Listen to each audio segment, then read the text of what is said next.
Welcome, ladies, to the Real Estate Investor Show, providing inspiration, strategies, and insight to empower women investors to live balanced and financially free lives. Now, here are your co-hosts, Liz and Andressa. So in today's episode, everyone, we have Casey Franchini. She is a single-family investor based in Memphis, Tennessee. Shared her story today. It was absolutely amazing. Love her no-nonsense attitude. Right, Andressa? That's right. No excuse mentality. You got right to it. And I just love that. I loved it. I think one of the things that she spoke about that I think was a great lesson for so many people, especially for people that say they don't have the money to invest in real estate, or that's their biggest, challenge. She shares a story of how she actually created the money. She didn't just save it. She ended up saving it, but she created it out of nothing in a niche that she wasn't even very familiar with. So I love that she shared that, because it gave you another kind of tip on how to create the money in your own life so you can invest in real estate. Yes. And she also shares the importance on focusing on creating your portfolio, building your portfolio, not based on the number of doors, because we hear that a lot, but instead focusing on the cash flow and the lifestyle that you want to live, right? So she shares very specific criteria that you can also apply in your market that will help you, will propel you to be more efficient while looking for the properties. Welcome back, everyone. This is Liz. And this is Andressa. Welcome back to the Real Estate Investor Show, where we are on an enormous mission to empower women to live a financially free and balanced life. Right, Andressa? That's what it is, and whatever balance means to you. Yes. And we have Casey on our show today. Casey Franchini, nice to meet you. Nice to have you here. And thank you so much for your time and sharing your wisdom with our community. Thank you so much for having me on. I'm really excited to be here today. Yeah, your background and story is amazing. I love I love reading your bio and some of the things you've been through to get to where you are. So we'll get to that in a moment, dive into that in a second. As we always do with our phenomenal community of women listening and men, we do know men like our show as well, which is wonderful. Our mission is to empower women, but we do love the guys as well that follow us along the way here too. As our allies. So we always like to share the quick story or something that's coming up for us, because we always assume if it's coming up for us, there's other women that is coming up for. And Andressa and I are constantly learning, constantly growing. We're not anywhere and we're done. We're constantly evolving. So we kind of like to share our journey with all of you too. So it's my turn this week. We think it's my turn. We're just going to go with it. Okay. Right, Andressa? That's right. So what I have for you is I'm reading I really like those books where you do a little journaling and you get asked a question every day. So I'm doing a new book on just like, self-awareness and self-evaluation and just all the books that are hard to get into, but really important in your life. And today was about worrying. And it said, what are you worried about?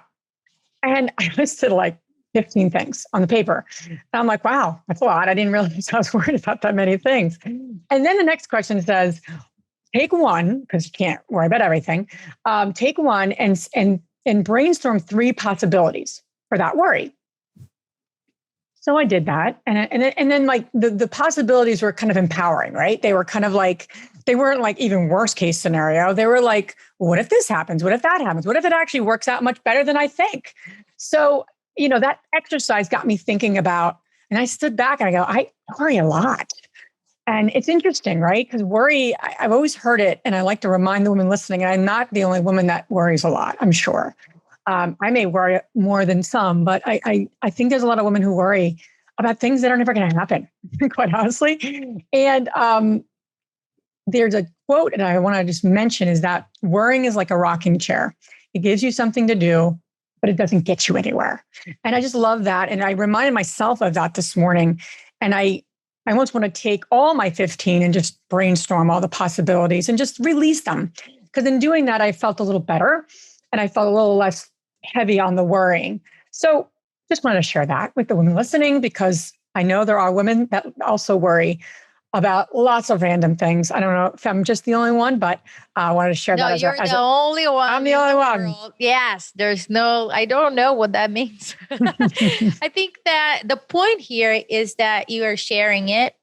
And the more that we share, that we rely or lean into other women, we surround ourselves with women that will receive that and do something with it, right? Hold you accountable and talk to you about it and share their struggles and worries. And I think that for the women that are listening, look around the people that you surround yourself with. You want folks who are going to really ride the wave with you and also celebrate your victories. But those conversations are really, really needed. I have a problem of having like vague conversations with people. So I have some friends that we practice. We do like, how's the weather?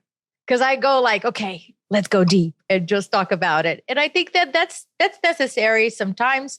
And I really enjoy like having those conversations. And as you said, going deeper and really understanding what are the possibilities and how can you release them. Yes, Why not? I'm sure Jess will be checking in on me later today about that very piece, right? Send me a picture of the 15 things that you are worrying about. Yeah, a lot of them have to do with lots of random things. But anyway, but anyway, so take that into your world, let it go, and make sure and realize it in essence is a rocking chair, right? Just really not getting you anywhere. So without further ado, Casey, thanks so much for being on our show. And thank you for making time to connect with us, connect with our community of women who are on this path, creating financial freedom for themselves in a way that works for them on their own terms. So we always like to kind of kick things off, Casey, and really in asking you, what propelled you to get involved in real estate investing? Well, I would say it really goes back to a long time ago. My dad always fixed up, he was a DIYer and he would fix up houses that we lived in, and it would be like our whole life was just living in constant rehab. And, I'm sure some people can relate to that. Projects never get finished and then you start the next one. And, I was taking Home Depot trips with him at a really young age. And I hated going. Who wants to go with their dad to Lowe's and Home Depot on the weekends? But, I learned how to paint and I learned how to find the holidays and I learned how to hang drywall and I learned what studs were and I learned all sorts of stuff. And I didn't realize that I was really kind of falling in love with houses and all that goes along with it. And I lived in Southern California at the time.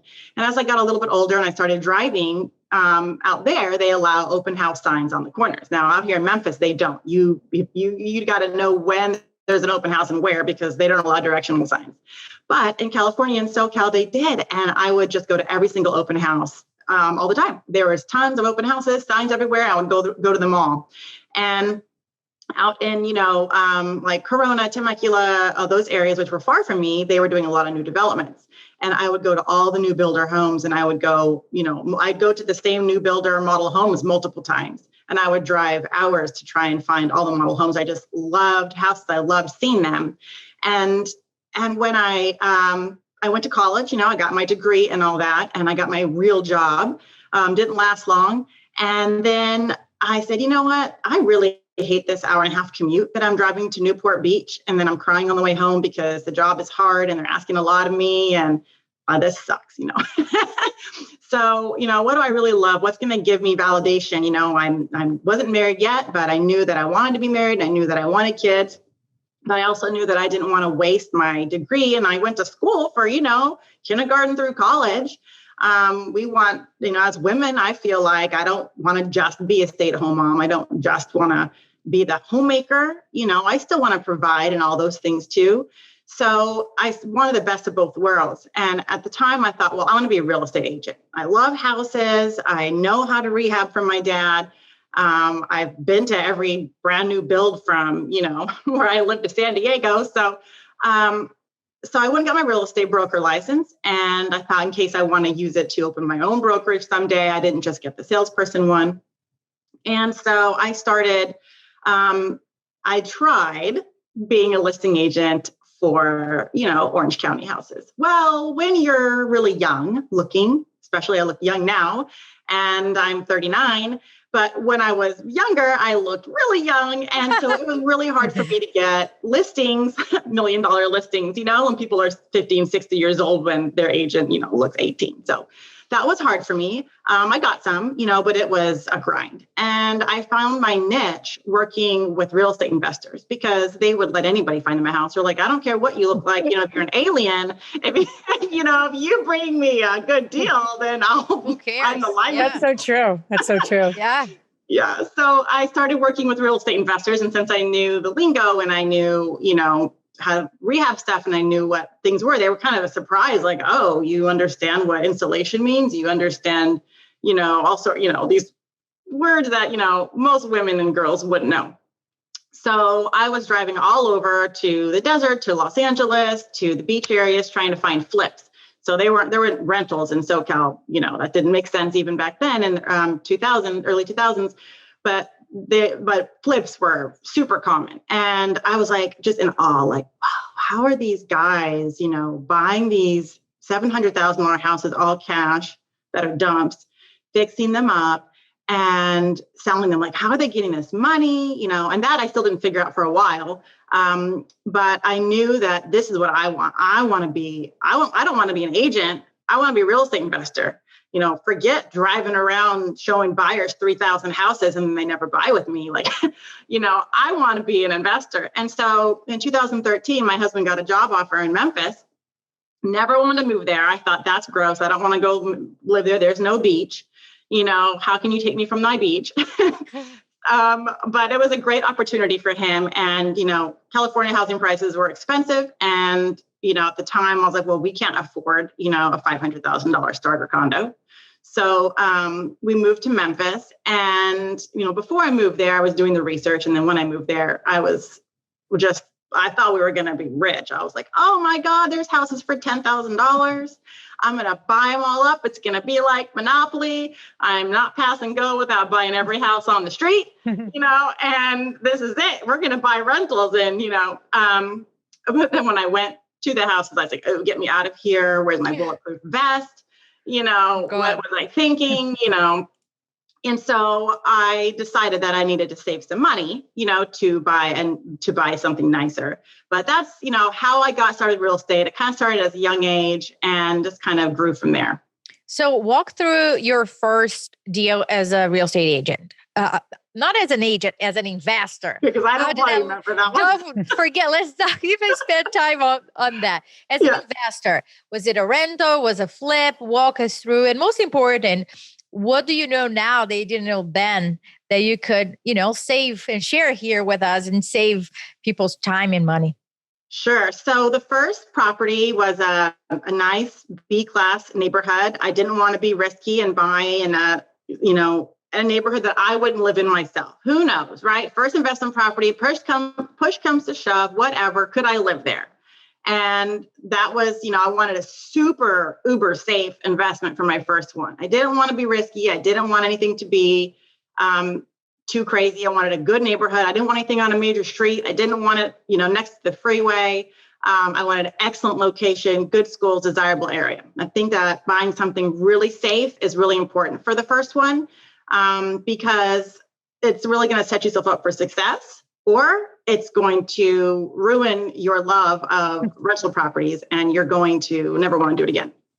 So it was about $92,000, a 3-bedroom, 1 bath in East Memphis, nice little area. We did do some work to it, but since my husband was working full time and I had a baby and a toddler, we didn't want to do like a full gut job. We didn't want to get in over our heads. And so we did things we probably shouldn't have done, like scrape ceilings. We got to smooth the ceilings. Well, you don't need to do that for rental houses. So that was, something we didn't need to do, but we did. But we fixed it up, really minor stuff, just paint, smooth out some of the walls, upgraded some of the hardware in the kitchen, repainted the kitchen cabinets, put new toilets in, that sort of thing. It wasn't too bad to begin with. And now it rents we have a tenant in there right now for $11.50 a month, but holy cow, have rents just, increased over the past couple of years. And I was doing some market research the other day, and that property now I could get $1,500 to $1,600 a month. So even with our loan, 20% down, once this girl moves out and I get a new tenant, we will bring in $750 a month cash flow after fixed expenses. So it's like, whoa, that really adds up quick. And a lot of people think that, you need to have an apartment complex to be rich and successful, or, you got to wait and, do a syndication once you can afford that, or, that single families are the slow way, you make no money. That is so far from the truth, It takes a little bit of money to invest in a single family, and they are always in demand. As long as you buy in a decent area that's appreciating, in a good market. Don't buy in the ghetto, whatever, where there's a lot of crime. But buy in a good area, and your property will see appreciation, and you'll see rents increase over time. Before you know it, your house will be paid off, and you'll get all of that rental check in your pocket, except for property taxes and insurance. But the mortgage payment and the interest takes up a huge portion. But once your tenants pay that off for you, it's like exciting. It's a lot of money. You can really feel it. Yeah. And, there's so many different niches, right? So many different philosophies. And to your point, there isn't one way, to get to where you want to go. And obviously you had some great success with the single family rentals. I always said, we always, when our single family rentals are rented, we're rented, if you will, because we've sold a few of them that we had. They actually always outperformed some of our multis. But again, you're switching, you're always assessing different needs and different interests, right? And scaling and this and that. So, but to your point, you have to know your niche, and you have to know what the pros and the cons are, and where you want to go and what you want to do. So I love that you're saying that, because there isn't one way, right? Although apartment complexes is very sexy, and I'm involved in that as well, but it doesn't necessarily mean it's for everyone and every point in their investing career. So great point. I want to circle back on how you had the money to invest the down payment, the 20%. So you had about 20, the down payment for your first rental there, about 20 grand? And it was about 20, yeah. It was about 92,000 plus closing costs and all that. So yeah. Did you also 20. Put some money aside for like renovations and just capital to?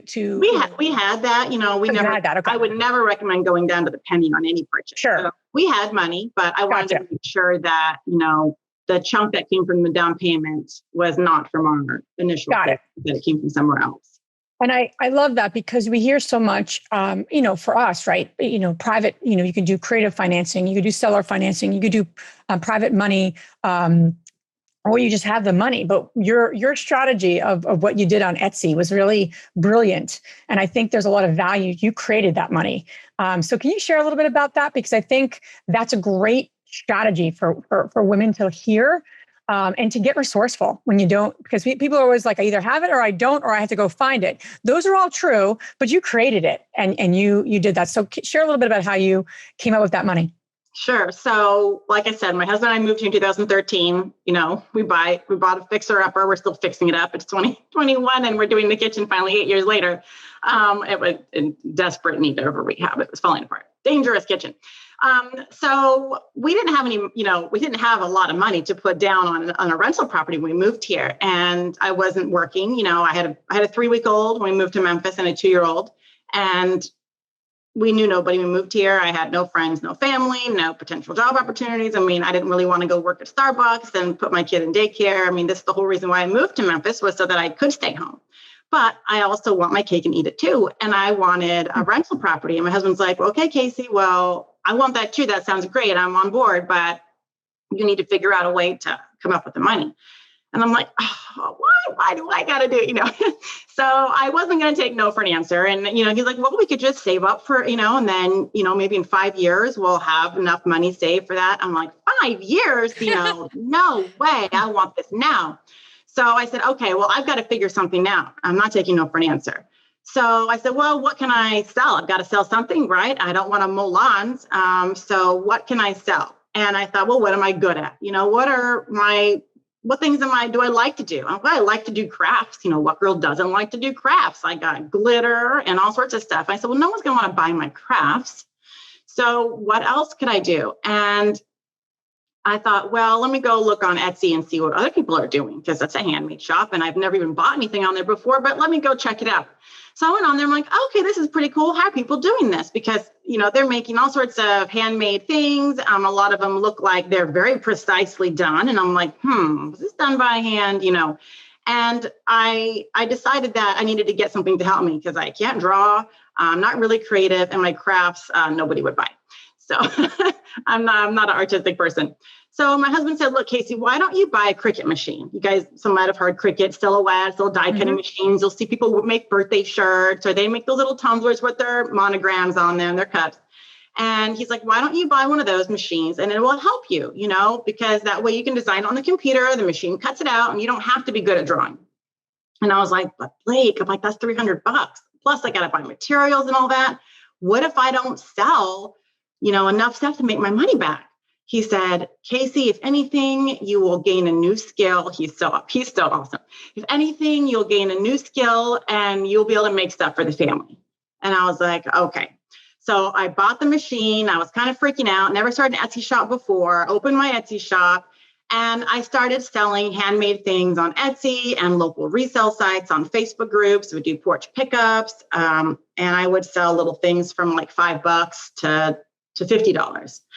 And it was about a year and a half later, I'd saved about $20,000. It worked really fast. I've got a 5-star Etsy shop, which it's on permanent vacation mode now, but it was a 5-star Etsy shop, and I would get repeat business. And I was just so glad that I took the leap. I got out of my comfort zone. I did something I didn't think that I could do. And I was making crafts, and I wasn't using the excuse, I have a baby and I don't have a babysitter. And when am I going to find time to do it? It's like slap, slap, slap. No, you're going to find time. When's it going to be? During naps. So guess what? I don't need 2 naps with my baby, every day. I can maybe take 1 nap with the baby, and the other nap, the long nap, I sneak out of bed. I go upstairs and I do orders for 2 hours. And then when Blake gets home from work, I do orders for 2 hours. And on the weekends, maybe a couple hours at night while they're watching a movie, I can do orders for a couple hours. So that's how I fit it in. I didn't take a lot of time away from my family, but yes, something was given and some time was, taken away from my kids technically, but it wasn't a lot. And if I hadn't done that, then we wouldn't be in the position where we are today. We don't own tons of stuff. We have 6 properties, 5 single families that we rent out, looking to get more. But just with those 5, I make a full-time income. And I don't even do any work. I hardly talk to my tenants at all. And I think that's another important thing too, is making sure you pick the right tenant so that you don't talk to them all the time. But that's how I got started. That's how I saved up, money for my first down payment. And when people say, I hear all the time, well, I don't have any money. It's like, well, how can you make money? You don't need to just sit and save your pennies. Figure out another way. All those hours you're watching Netflix, drinking wine, hanging out with friends, you're on your phone for how many hours checking Instagram and Facebook? How about put the phone down and go do something to make money? And everyone's got some skill they can sell. And everyone knows there's courses all over the internet on how to market yourself for whatever your specialty is. So there's really no excuse anymore. If you want to make extra money, you definitely have time.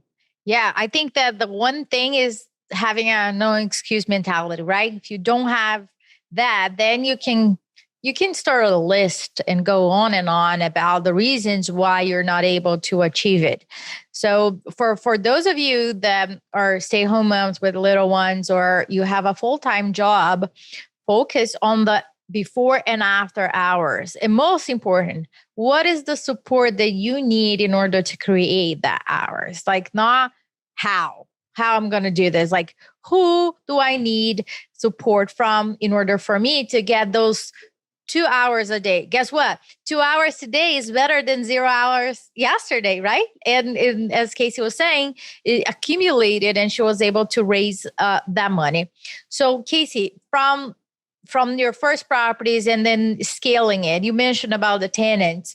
What are the other crucial steps that you took in order to be able to scale and really like step back and let your money work for you without you having to trade your time for money? I will say, I think the most important thing to ensure your success is to put in good tenants. So we manage our own properties. I do it. So I manage my own rental properties. We don't hire a property management company. We also do our own, rehab or repairs. I'll send Blake out to fix things here and there. I now have this little handyman guy I'll send out sometimes, now that we feel kind of rich, like, we make money. We can send someone out to fix that, broken window. And so that feels good, but the most important thing I would say is to pick quality properties and quality tenants.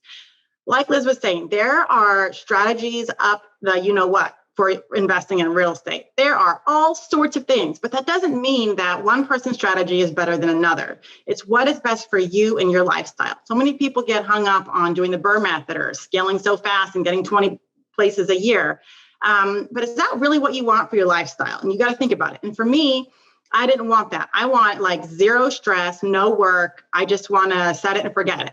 I want to buy my property, fix it up nice, quality repairs, quality workmanship, put in the best tenant I can find, slightly underprice my property to get an amazing pool of tenants, pick the cream of the crop. Nobody wants to leave because my house is amazing inside.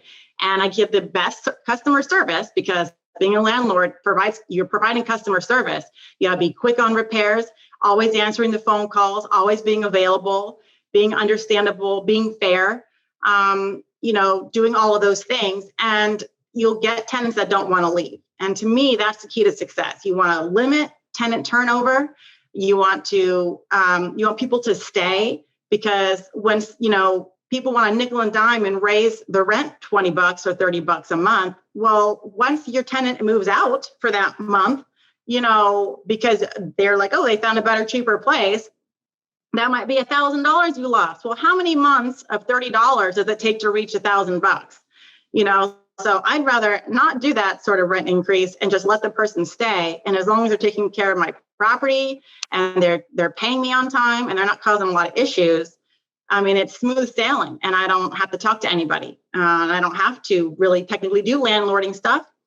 Matter of fact, I will say yesterday I did a tenant call and she said, my boyfriend or whatever was mowing the lawn, a rock hit the window and broke it. But besides that, it's July. I haven't talked to a tenant in a couple months about anything, so it's just such a minor thing. So finding a good quality tenant that's and making your property the best in the neighborhood, to me, that's the key to kind of putting it on automatic. I'm still managing it. I'm cheap and want to keep the 10% and I don't want to hire it out. Plus my properties are pretty close by. They're all less than 20 minutes. So why not, why would I want to give that up when I hardly talk to them at all? Makes a lot of sense. When you were moving to Memphis, were there a lot of different niches that you're like, I should maybe focus on this, or this, or you're just like, where can I get in as easily as I can? Not easily, but as simply as I can, right? And was there just a ton of single family? Because I think sometimes, niches are us wanting something, but it also is the determinant of the area that we're in, that we're focused on, right? Some areas just don't have any multifamilies. Some areas just don't have any fill in the blank that we're in. And we really want to focus on that local market. A lot of people are out-of-state investors, so they're a little more flexible. So I'm just curious about your thought process, because I think what you went through, a lot of women are going through, and was that intentional, or were you just did research and said, okay, I'm going to be in Memphis. What do they have a lot of? What's the needs? And then that's how you kind of got there. I knew Memphis was one of the top rental markets in the country. I knew that. And so I was like, well, you know what? Maybe this is the sign that we're supposed to be here because I have a real estate background. I love houses. We tried to buy some rentals in California before we left, but we never pulled the trigger because we were just unsure. We didn't know anyone that had a rental. Like my friend's grandma had 10, but she was dead. And so that's the closest I knew to anyone that owned a rental property, except for accidentally, like they moved out of their condo and now they rent it, but they don't know what they're doing.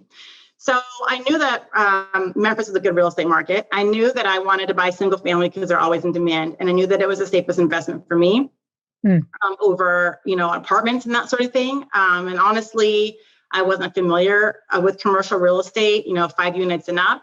And there aren't really any 2 to 4 plexes out here. There's so much urban sprawl, in the Mid-South that there just is not a lot of, small multifamily.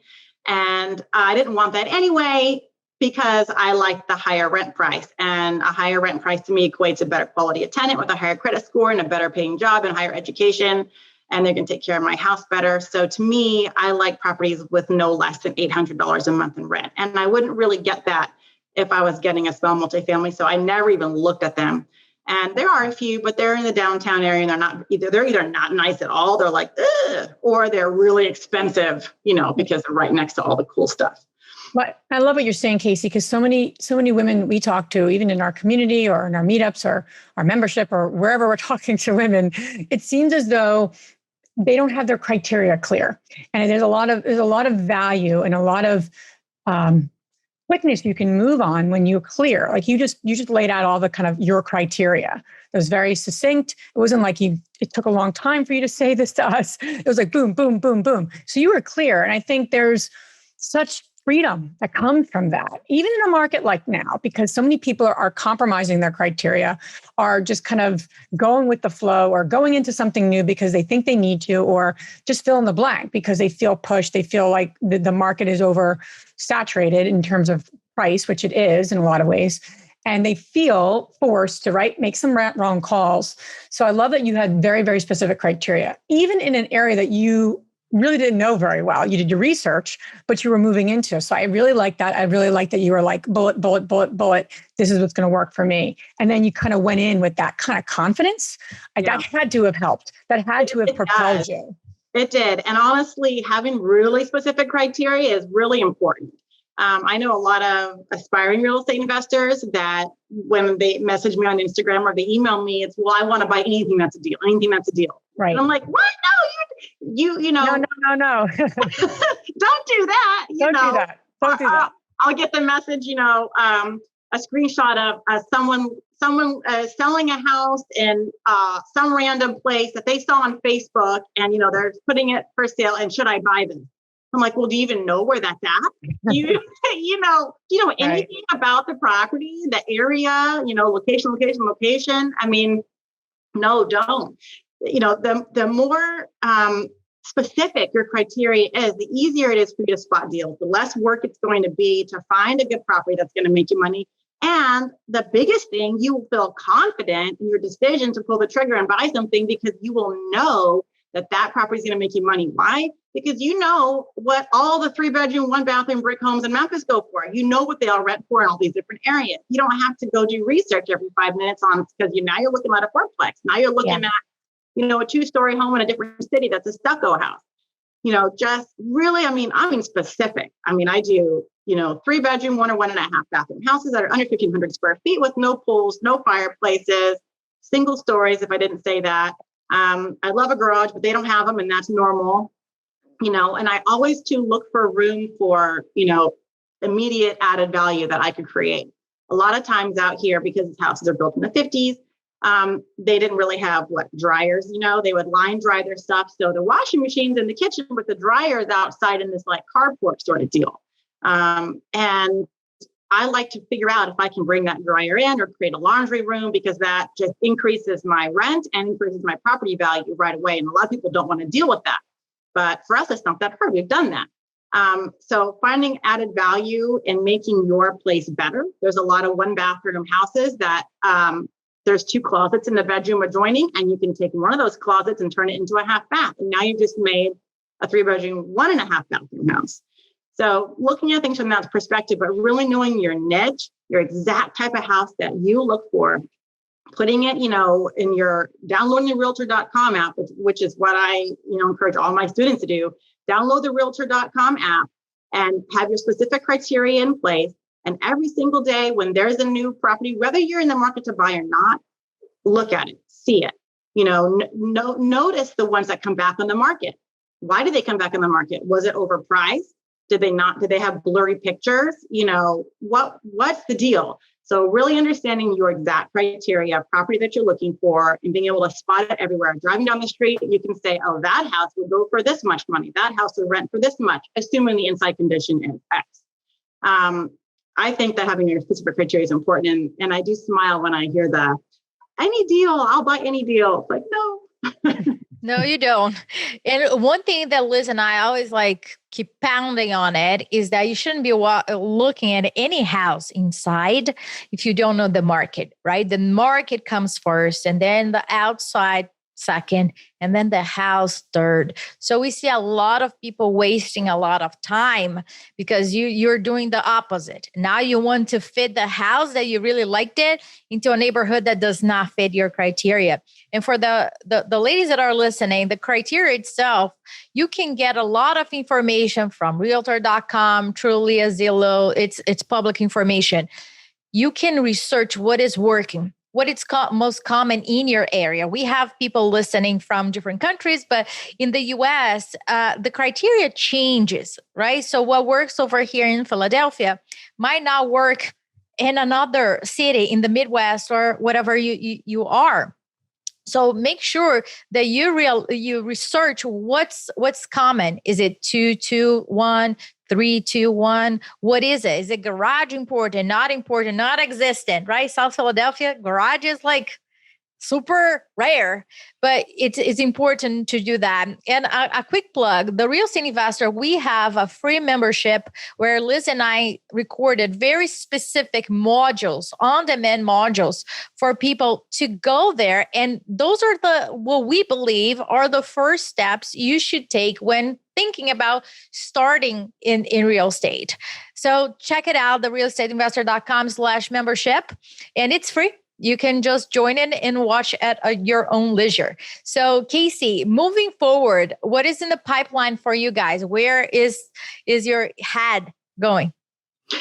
So our next move, so we didn't buy anything last year. I say coronavirus, but really it was the election. I wasn't sure what direction the country was going to, the country was going to choose. And so I was like, well, let's just take it slow. So we've got to buy something this year because we're going to have to owe a lot of taxes if we don't.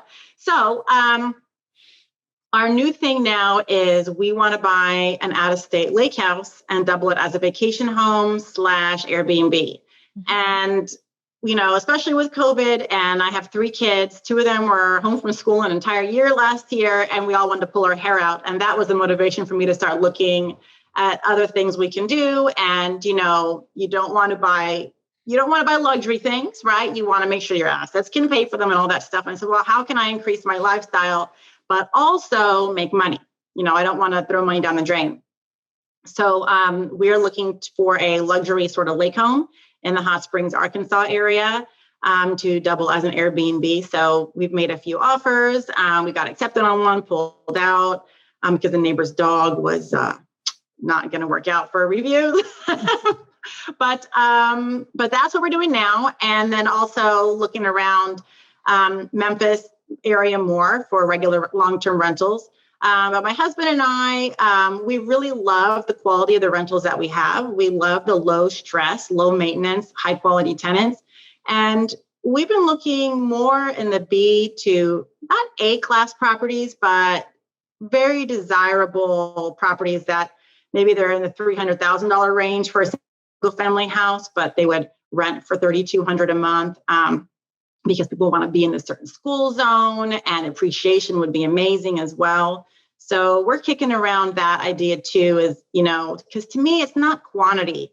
It's not how many houses do you have? That irks me. It's, well, how much cash flow do I have? How easy are my properties? What's my risk level? And my risk level is low. And we like the properties that we have. I would live in any one of them, except for maybe one. And getting more and more of those over time, the long-term strategy of buying, amazing, great properties that I don't have to worry about. And I feel like if I move, so I don't want to live in Memphis forever. I don't want to retire here. I want to move maybe back to California if they ever get a new governor, or I don't know, because I got friends and family there, but I don't want to be here forever. But I want to make sure that when I leave, I can leave my properties. I don't feel like I have to sell them because they're in bad areas or anything like that. Or I have to, I don't want the properties that require so much effort on my part.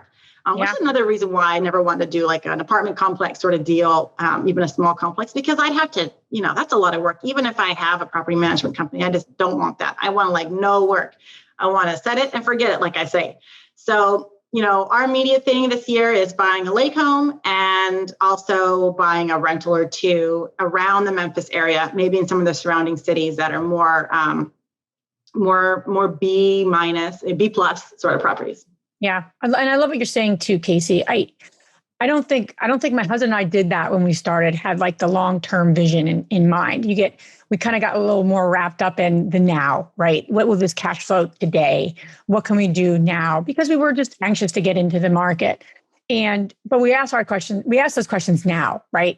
So anything that is acquired, it's always like, okay, we're buying this now. What's the long-term vision? What are the long-term holds? We're getting older, It was like 17 years ago we started investing. It's a different question. It's a different connection. It's a different need.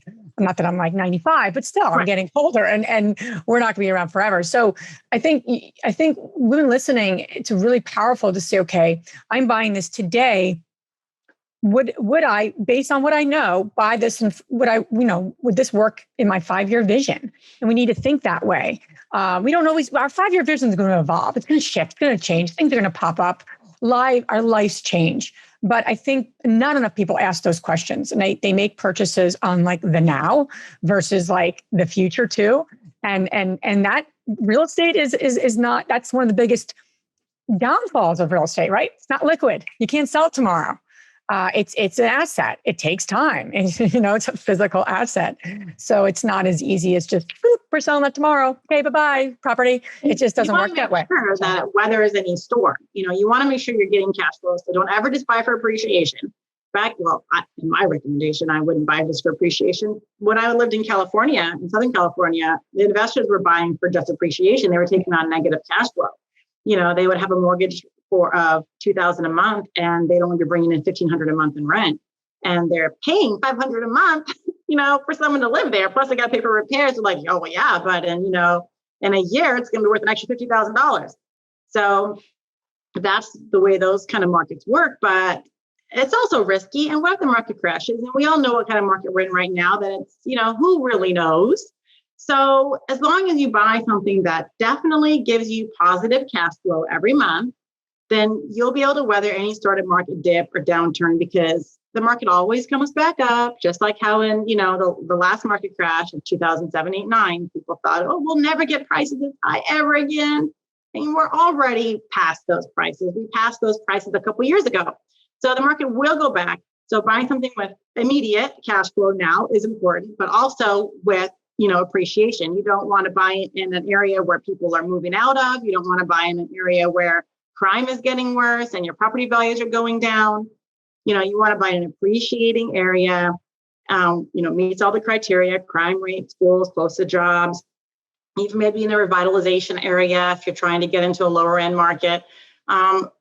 Think forward, think ahead, because, real estate is long-term. Even if you do, the commercial loans, and when you get an LLC and you do the 5 or 10 year sort of fixed thing, 5 or 10 years isn't a long time. And you're kind of taking the risk that your property is going to, that you can sell it, if you have to, and it's not going to be less. So thinking long-term, but also having money for now, which is what I like about real estate. I can make money right now. I'm making positive cash flow right now. My net worth is increasing as the market values go up. It's like, wow, we have over $1 million net worth. Like, this is amazing, and we didn't really have to do much for it except for buy a couple houses. Yeah. So there are lots of benefits to real estate, and especially, making sure you can make positive cash flow now, and it's an appreciating market, you're pretty set. Yeah. Yeah. No, I love that. It is a long-term focus, but it is something that should meet your needs today too. So that's a great way to say it. Casey, where can the ladies listening learn more about you and follow you along your journey? That's ever evolving. Yes, it sure is. I'm on Instagram every day. It's Brick by Brick Wealth. So you can check me out there. And I have a website too, brickbybrickwealth.com. That's super easy. And I'd love to, if anyone has any questions or anything, they can definitely email me. And it's Casey@brickbybrickwealth.com. And you can find all this information on our show notes. Now we're going to transition to our fabulous 3 questions. And the first one, Casey, is what's the most transformational book you ever read? Honestly, it's not a real estate book. That might be surprising. And to be honest, I've not really read any real estate books. But the most powerful book that has changed my life is The Power of the Subconscious Mind by Joseph Murphy. And it's all about your subconscious mind and, infinite wisdom and infinite, universe, this, that, all that, people might think woo-woo stuff, but it's really changed my life and opened my eyes to the fact that we are all capable of changing our lives and making them whatever we want. And it's up to us. And I would definitely recommend that. I think you can get the audio book on Amazon for like 10 cents. Wow. The second question is, what's the most powerful routine that you do to create a financially free and balanced life? Waking up every day and putting my makeup on, getting ready, not sitting around in my sweatpants and putting my hair in a ponytail. But when I get up and I do my hair and I put my makeup on, I feel like I'm ready to take on the world. I'm ready to take action. What action am I taking today? But when I just sloth around, nothing gets done. There we go. The last question is, which woman, famous or not, has inspired you the most? I would say that, and my mother-in-law might just laugh at me, but the person that has, taught me a lot has been my mother-in-law. And I don't want to cry. It's okay. Share with us, why is she important to you guys? Because she's very giving. Sorry. It's all good. That wasn't expected. It's all good. I've never met a more giving person than her. And she moved out here from California to be by us. Wow. And she helps take care of my kids at a moment's notice without hardly even asking. And if I didn't have her, I definitely wouldn't be where I am today. Wow. That's wonderful. Yeah, it is wonderful. Making me tear up thinking about my mother-in-law. It's very powerful. She's going to listen to this and be like, you cried on me. Well, what's really powerful is that the people that support us to be who we are is very emotional, right? It's meant to be, especially people that are there for us. So we appreciate you sharing that with us and our community. Casey, thanks so much for being on our show. Thank you so much for your no-nonsense attitude. Love it. And I love what you're up to. Love your clarity. Love your focus. And just good luck with everything. And thanks so much for being on and sharing your story with us and the women that listen. Thank you so much. I really appreciate being on. It was a good time. Thank you so much for the opportunity to share my story. Thank you so much. If you enjoyed this podcast and want to receive updates on our next interviews, go to our website, therealestateinvestor.com. There, you can subscribe to our show, become part of our investor community, and get updates on upcoming episodes. If you like our show, please share with other women who would benefit. And don't forget to leave us a rating on iTunes. We'd really appreciate it. And as always, we encourage you to take one action as a result of today's show and put it into motion so you can live both a financially free and balanced life. Thanks for spending time with us. Ciao.